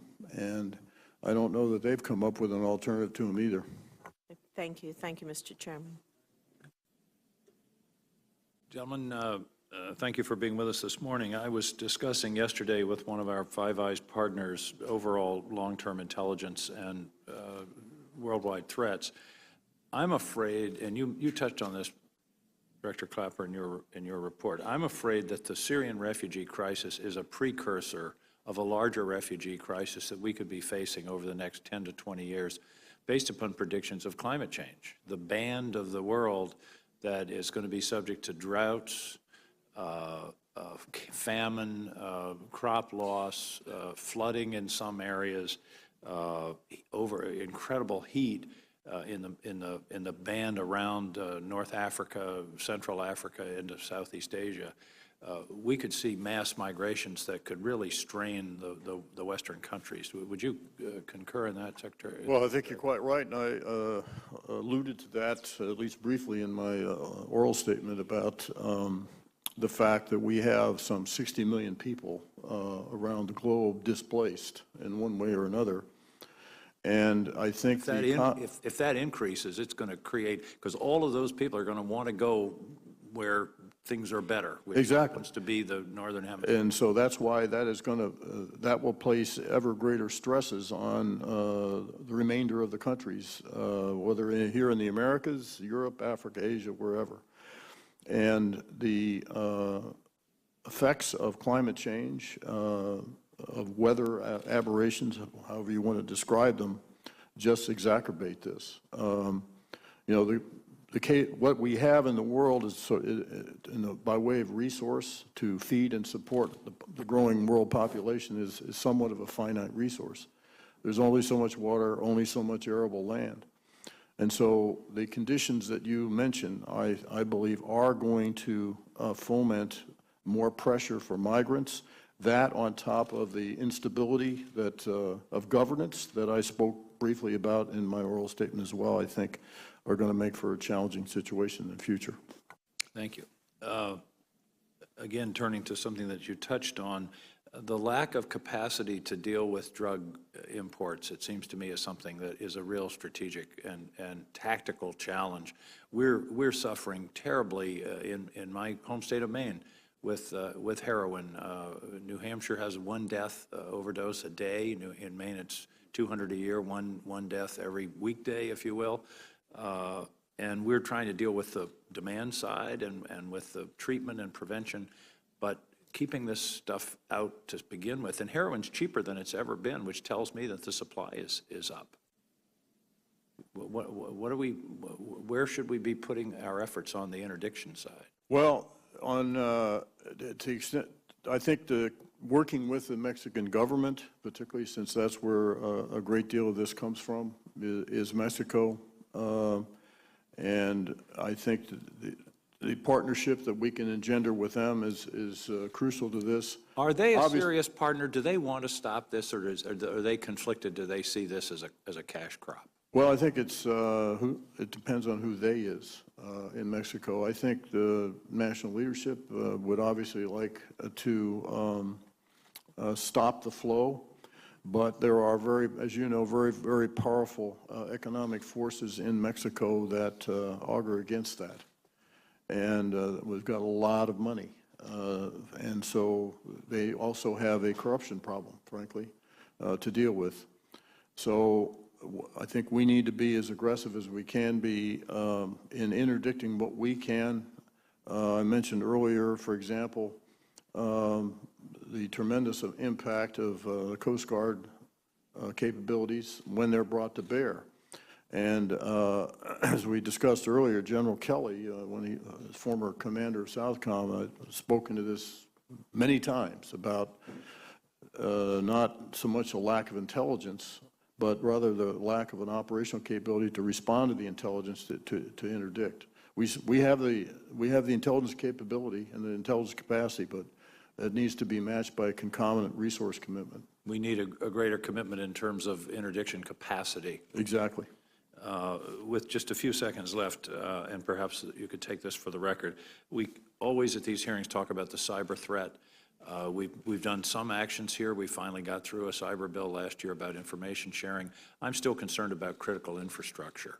And perhaps for the record, you could give us some thoughts about what further we should be doing here in Congress or in the country in terms of critical infrastructure, because that's, I think, one of our areas of greatest vulnerability.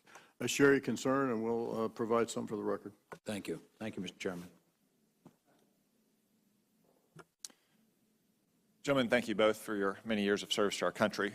First, I'd like to say that it's reassuring to hear so many members of this committee who voted to give the world's worst state sponsor of terrorism tens of billions of dollars express their grave concerns about what Iran might do with that money. I wish we had heard more of those concerns during the debate and before the vote on it.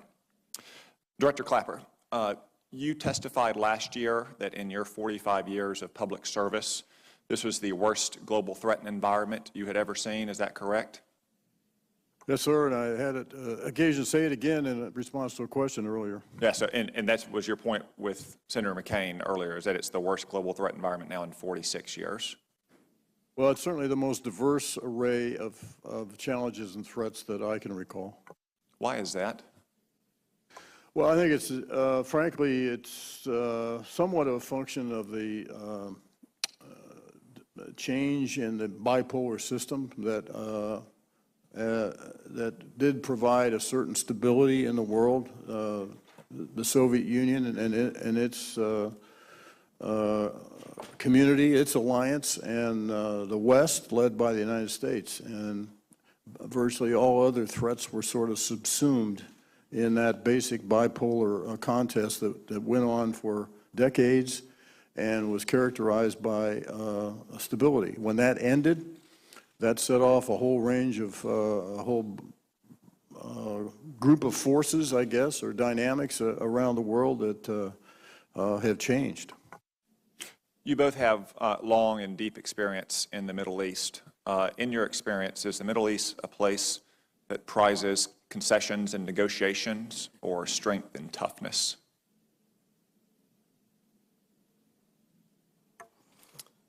I would argue that in almost all these cases, strength is preferred over signs of weakness. Do you believe that the appearance and reputation for power is an important part of the reality of power in national security affairs? Yes, Senator. What would you believe is our current reputation for power in the Middle East after, say, 10 American sailors were videotaped kneeling at gunpoint by Iranian Revolutionary Guard Corps forces?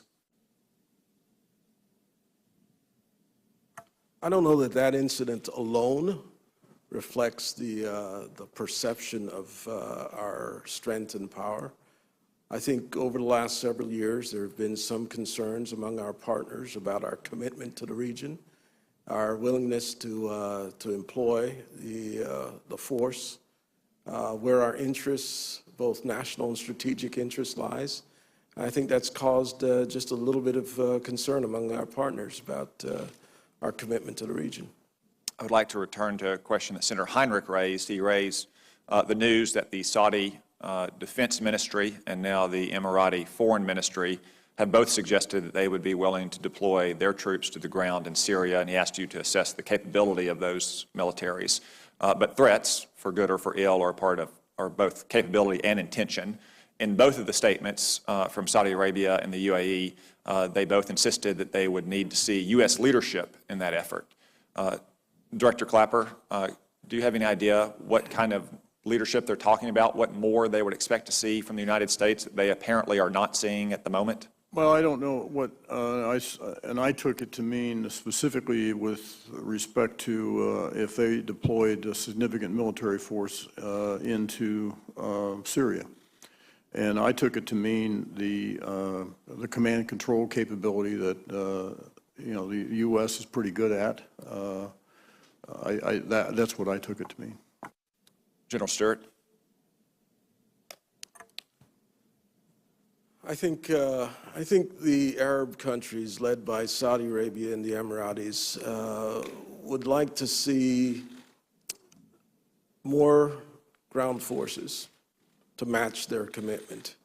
Having said that, I do not assess that the Saudi ground forces would have either the capacity to take this fight on.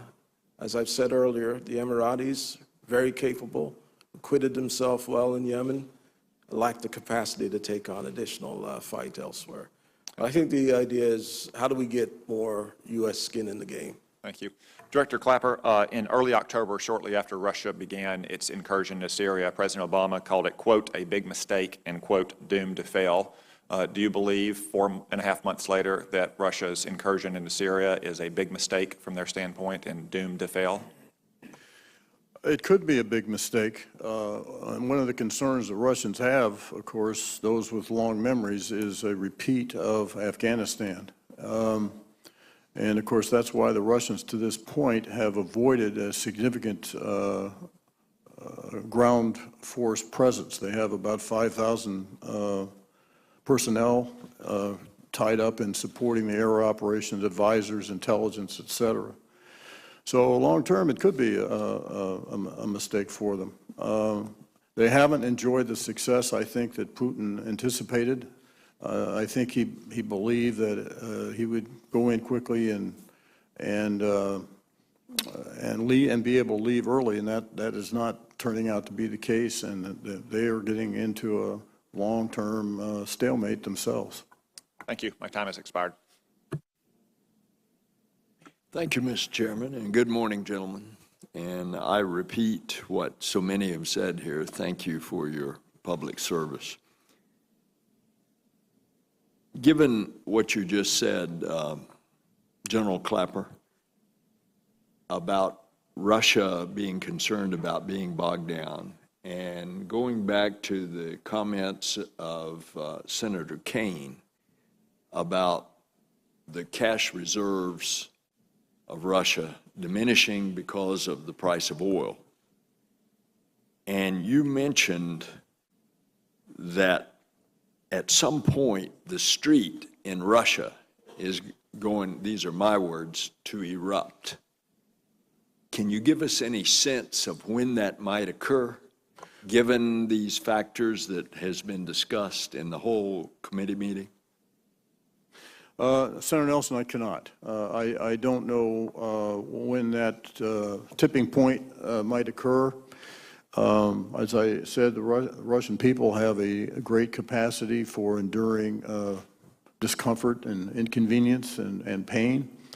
But I think at some point they will reach a breaking point. And I think the Russian leadership is mindful of that and are very concerned about it. And so this sustained economic recession, which will go well into 2016, I think it's somewhat of an imponderable to try to predict when, if this is sustained, when that will cause a breaking point and when the street will say something.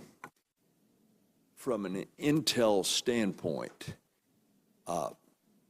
Putin can continue his diversions, Crimea, Syria, whatnot, to get the nationalistic fervor of the Russian people continually stoked up. But when they can't get butter and they get to the point that they realize that that's going more to guns, do we have any sense from the history of Russia, or from an intel standpoint, do we hear anything of the rumblings going on in Russia that would give us a better idea of how to predict that timing? Well, no. I don't think predicting, sociological dynamics is very difficult when people will collectively reach a breaking point. That's, kind of what happened with the demise of the Soviet Union, when the big lie, I think, became evident to more and more people. That's another thing that the Russians worry about is information, and information from the outside world. The Russians expend a lot of energy, time, and resource on controlling information and controlling the message in Russia. So the combination of these factors, their ability to endure the gradual erosion of the economy of Russia, their tight control of information, not unlike the heyday of the Soviet Union, makes it, to me at least, very difficult to predict when all those forces will collide. Let me ask about assured access to space, which is essential to our national security. We have a great deal of optimism as a result of what we're seeing, a number of companies now producing rockets that seem to be quite successful. We have the likelihood of new engines being produced, but this senator is concerned, not in the long term, but more in the short term, of is there a gap there that if we do not have that Russian-supplied engine, the RD-180, that we will not have the assured access to space because of the alternative being, number one, that the Delta IV cannot be produced quickly enough, and number two, that it would be prohibitively expensive compared to the alternative of the Atlas V. Well, as I said earlier, Senator Nelson, I'm in the customer mode. I have certain imperatives in terms of our assured access to space for overhead reconnaissance purposes. This is extremely crucial capability for the nation's safety and security. And so I look to the providers of those who get those things into space, which for me is the Air Force. I understand to that. decide that. So the Delta has worked great for us. We felt it was responsive, it was cost-effective, and it worked for us. Are you concerned that there could be a gap? Well, I certainly would be. I mean, when we've had to manage gaps, not so much because of launch, but simply because of capabilities in space, that is a great concern to us and the intelligence community. So yes, I would be very concerned about gaps. Senator Rounds. Thank you, Mr. Chairman. Director Clapper and General Stewart, thank you both for your service to our country, and we'll certainly appreciate the participation that you have in this meeting today.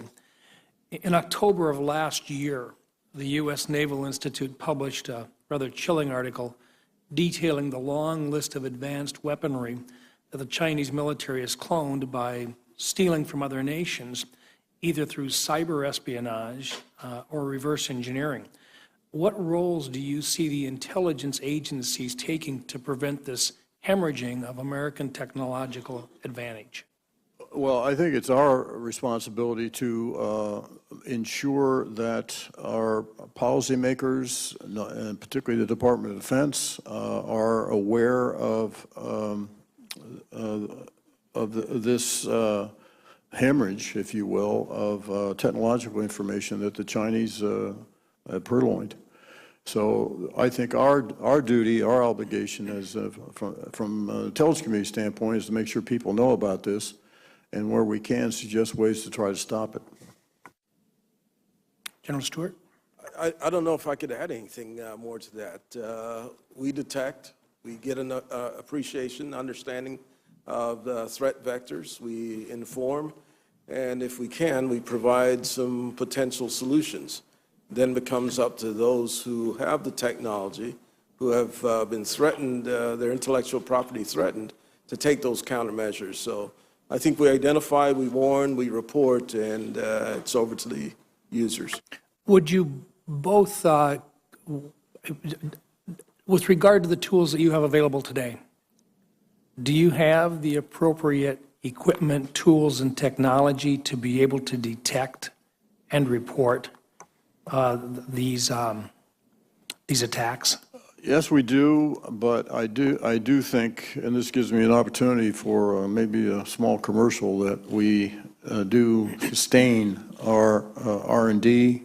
This is particularly important for, well, all the IC, but particularly NSA, that we stay ahead of cyber technological developments in the world domain for foreign intelligence purposes, to stay abreast of these. What do you believe constitutes an act of war in cyberspace? What do you assess it would look like? When does it become an act of war? That's a great question, Senator. That one that we've wrestled with. To a certain extent, it's I guess it's in the eye of the beholder. And this gets to the whole issue of cyber deterrence and all those kind of complex questions. But I think that's a determination that would almost have to be made on a case-by-case basis, depending on the impact. So if we were to suggest that it was time to define what an act of war in cyberspace would be, it would not be appropriate, or should we be looking at clearly defining what an act of war constitutes with regard to cyber activity? Would that be helpful, or not? I think it would be extremely helpful to have clear definitions of what constitutes cyber events versus acts of war. We generally look at all cyber events and we define it as an attack. In many cases, you can do reconnaissance, you can do espionage, you can do theft in this domain we call cyberspace.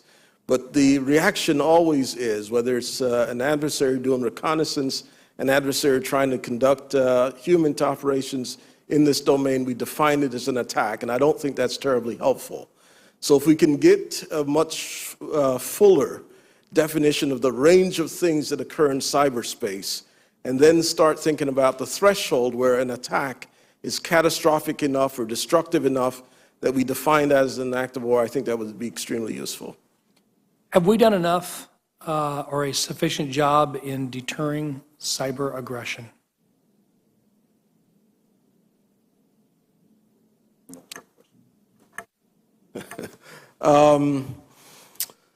I think we have a pretty robust capability to understand the adversaries. I think most potential adversaries understand that we have a capability. Whether or not we are ready to use that, because that's the essence of deterrence, that an adversary actually feels that we'll use the capability that we have. I'm not sure we're there yet, and that goes beyond our ability to understand and to counter with military capabilities. So I think there's another dimension of convincing from a policy standpoint that we're willing to use that capability. Wouldn't it be a good idea to have a policy, General? As I understand it, we have no policy as to whether we should deter, whether we should respond, whether, if so, how. Wouldn't it be good if we had a policy? Mr. Chairman, I always find it good to have a policy that guides the things that I can do as a military officer. I think that's not a earth-shaking comment, to tell you the truth. I don't think we'll stop the presses. The fact is we don't have a policy, and I don't know how you act when there's no policy as to how we respond to threats or actual acts of penetration into some of our most sensitive information. Senator Sullivan. Thank you, Mr. Chairman, and welcome, gentlemen. Great to see two Marines at the table. As the chairman knows, the terms Marine and intelligence are considered synonymous by most, so glad to see you're... Really? Glad to see you're bolstering that fine tradition. I wanted to focus a little bit on the what's going on in the South China Sea. And Director Clapper, last time you were here, you expressed concerns over the possible militarization of some of the formations that are being built up in that part of the world by the Chinese. And as you know, here we are a year later, and that's exactly happened in terms of 3,200 acres of new land, 7 large land features, an airfield, one of which is 10,000 feet long. What do you believe the Chinese, what do you believe their goals are in the region? Well, I think the Chinese are very, very determined to sustain their exorbitant claims in the South China Sea. They've had this 9-line claim for some time. They have sustained that. I think they will continue with building up their capabilities on these outcroppings. And do you think they're clearly looking to militarize those outcroppings? Well, I think not sure what the definition of militarize is. Apparently, President Xi may have a different definition than we do. But I think when you put in runways and hangars and start installing radars, doing port calls with the Chinese Navy and Chinese Coast Guard ships. They have not yet, I don't believe, actually landed any military fighter aircraft yet, but they have tested the airworthiness, so to speak, of their aerodromes there with civilian aircraft. So I think it's very clear that they will try to exert as much possessiveness, if you will, over this area and the South China Sea in general. I want to follow up on a point the chairman just made. As far as our policy to counter that, this committee, in a bipartisan way, has certainly been encouraging the White House, the military, to conduct regular FON-ops in the region, preferably with our allies. I think our allies are all very motivated to see American leadership here. Do you think that we have clearly articulated what our policy is, and do you think that regular FON-ops by U.S. military vehicles, ships, aircraft with our allies is an important way to counteract a strategy that seems to have very little pushback on it right now? Well, again, this is policy, and we're just down the engine room shoveling intelligence coal, but I do think that we have made clear the policy on freedom of navigation and have done at least 2 FON-op missions. Do you think our allies understand what our articulated policy in the region is? I think they do, and I think they welcome our freedom of navigation operations. I think they are a bit reticent to speak publicly as supportively as they do in private. Let me turn to the Arctic. I appreciated both of your focus on the Arctic in your testimony. And as you know, there's been a dramatic increase in the Russians' military buildup in the Arctic. There's been statements by the Deputy Prime Minister about how we should colonize the Arctic. You even mentioned, Director, in your testimony that the Russians would be prepared to act unilaterally to protect their interests in the Arctic. Let me just ask a couple of questions, and both of you can answer them to however you want in terms of prioritization. What do you believe the Russians are up to with their dramatic buildup in the Arctic?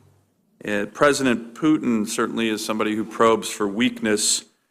How do you think he's reacting to our actual plans for dramatically withdrawing the only Arctic-trained forces in the active duty U.S. military? And do we need to be looking at kind of FON-op kind of operations in the Arctic, particularly given that the Russians have such a significant interest in the Arctic? They've built up their northern fleet. They have 40 icebreakers. And the strategic Northwest Passage is only going to become more important. Is that something we should be looking at doing on a regular basis in terms of our FON-ops? So you can answer any of those, all 3 of those questions if you'd like.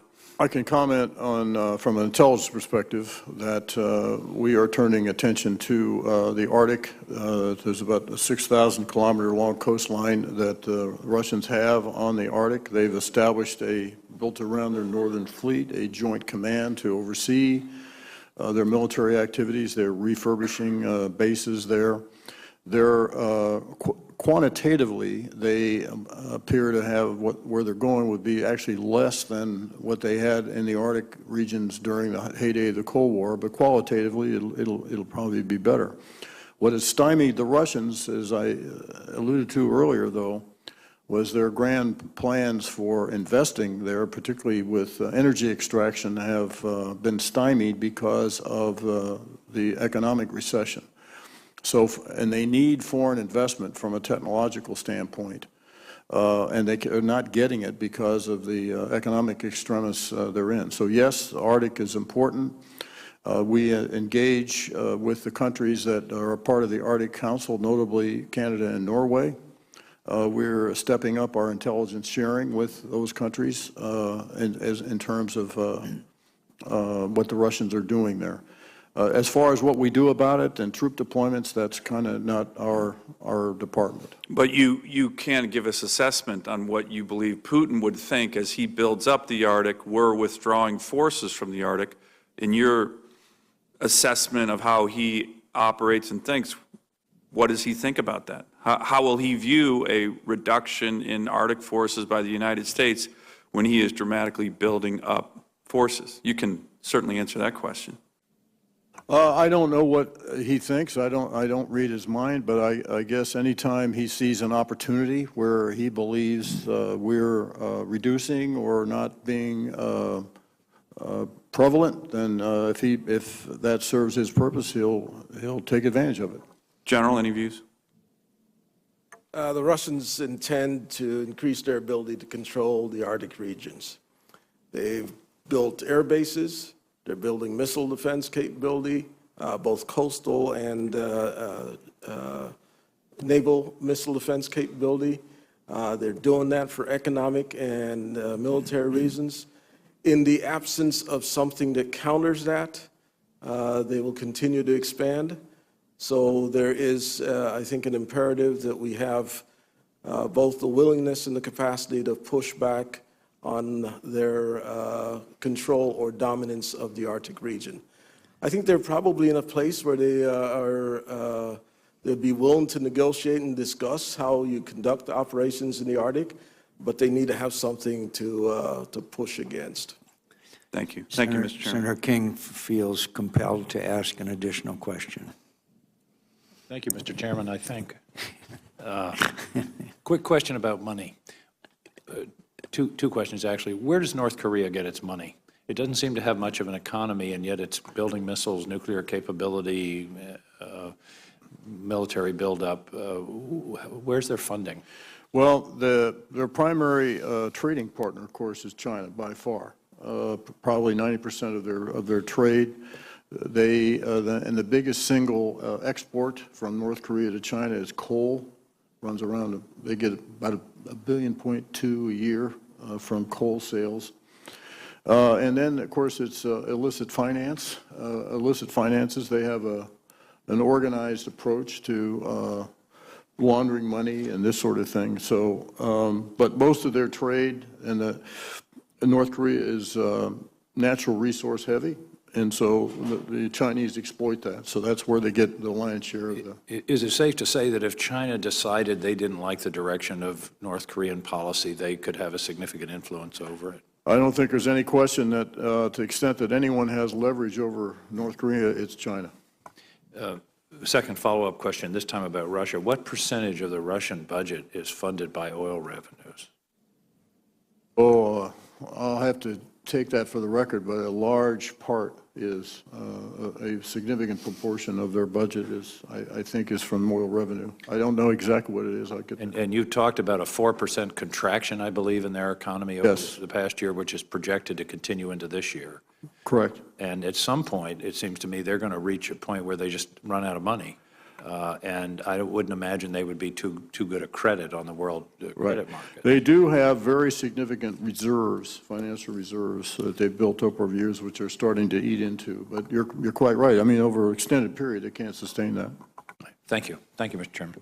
Very quickly, Director, General Kelly testified before this committee about this issue of this manufactured heroin, which has now become a major issue all over America, particularly the Northeast and the Midwest, this dramatic increase in heroin drug overdoses. Some of it comes across the land border. General Kelly testified before this committee that he, because of his lack of assets, he watches sometime seaborne transportation of drugs that land in various places in the Caribbean and come up into the United States. Isn't that an issue that you can trace to some degree to sequestration, but also the old squeezing the balloon theory?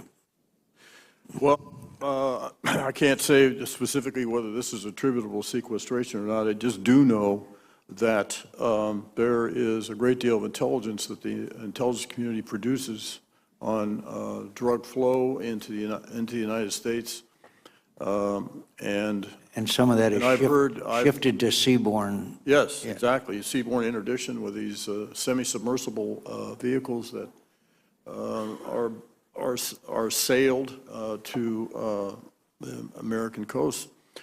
And the difficulty has been not enough operational resources, and particularly Coast Guard or Navy resources that could be used to take advantage of the intelligence that is produced. And I saw General Kelly speak to that just about every year he testified. The interesting thing about this is that if you talk to literally any governor in the Northeast or Midwest of this country today, they would say that this is practically an epidemic and a dramatic increase in heroin drug overdose deaths. And now we're going to have this agreement with the FARC, which all of us want in Colombia. But does that mean that a lot of these FARC people will go into the drug business? It certainly could, sir. And the other thing, I alluded briefly to this in my statement, was, of course, we're seeing an increase in cocaine, which is occasioned by, comes from Colombia, and as part of this agreement, and also I think President Santos took heed of what were presented to him as environmental impacts of the eradication program that had been existent in Colombia for some years. And so they're stopping the drug eradication and trying to appeal to the farmers to grow other crops, which probably will be a challenge. We saw that experiment in Afghanistan, trying to get the farmers to go to other crops rather than poppies. In other words, it was a failure. Well, it didn't seem to work, no. I mean, there is so much money to be made, and it's such a huge money maker that it's very hard, I think, to find other alternate crops that are legitimate, that are equally profitable. Finally, I apologize for imposing on your time, but one thing we know is the Ergomesh, the company that sells the Russian rocket engines to the United States, is rife with people who are cronies of Vladimir Putin, people who have been sanctioned, part of criminal activities. Wouldn't it be better for us to, rather than giving tens of millions of dollars to Russia, Putin and his cronies, to buy more deltas as part of the solution? And I know your answer is going to be you're the purchaser, but I also think that this almost borders on a national security issue, because if we're going to give tens of millions of dollars to people who are known thugs, and Putin himself, who was just recently implicated by the British for the murder of a former KGB agent in London, the assassination of Boris Nemtsov in the shadow of the Kremlin, for us to unnecessarily provide the Russians with tens or hundreds of millions of dollars, it doesn't seem to me to be a logical way to do business, particularly if we have the opportunity to buy more deltas and have the development of Russian rocket engines here in the United States, which people like SpaceX and others are working on. Do you have any comment? I would agree with you. I'm interested in the service, in lift, in getting and launch, and getting our reconnaissance satellites deployed on time. And I would much prefer that the totality of the system that gets those satellites into orbit were American. I thank you. Senator Reid, you. I simply want to thank both General Stewart and General Clapper for their testimony of the service, and particularly, again, General Clapper, thank you for your extraordinary service to the nation. Can I say, sometimes we have hearings that are maybe not too productive. I view this as one of the more helpful hearings that we have had before this committee, and I thank the witnesses for their candor and their wisdom. This hearing is adjourned.